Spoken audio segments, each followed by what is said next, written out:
On rough gravel, lowering your tire pressure by just 5 psi saves more watts than upgrading to a $2,000 carbon wheel set. Most riders treat tires like rigid hoops, pumping them hard to reduce friction. But off-road, a hard tire doesn't roll over obstacles. It collides with them. Every micro-collision sends energy into your body, not forward momentum. This is the impedance breakpoint. To the left, rolling resistance decreases as pressure rises, but past the apex, and impedance losses skyrocket.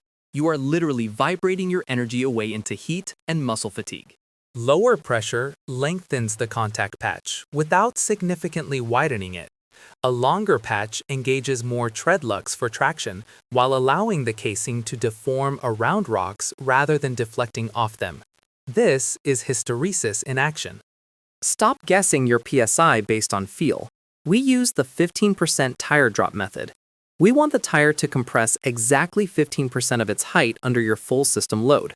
This creates the optimal balance between casing tension and suspension. Measure rim to ground distance unweighted, then loaded.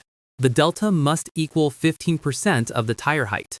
This optimizes the spring rate of the air chamber, regardless of rider weight or cargo load. Now, let's talk casing. Marketing sells 120 TPI as superior because it's supple, but for expedition riding, high threat counts use thinner, fragile nylon. A 60 TPI casing uses thicker strands, offering higher structural defense against sidewall slashes. Enduro casings add a butyl insert or a bead-to-bead nylon layer. This increases the tire's wall thickness, which drastically improves damping. It prevents rim strikes during high-speed descents when your bike weighs 25 kilograms.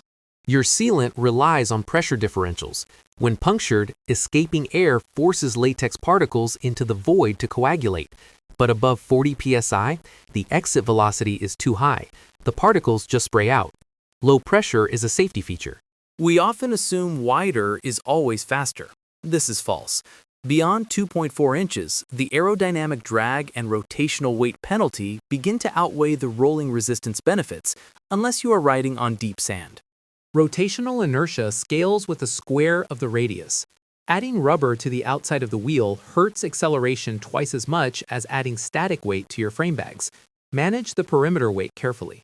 Your tires are your primary suspension and your only contact with the earth. Don't set pressure in the garage. Adjust it for the terrain. If your teeth are rattling, let air out. If you feel the rim hit, add air. A heavy, supple tire at the right pressure will always be faster and more comfortable than a light, stiff tire at the wrong pressure. Prioritize casing durability and volume, then dial in the 15% drop.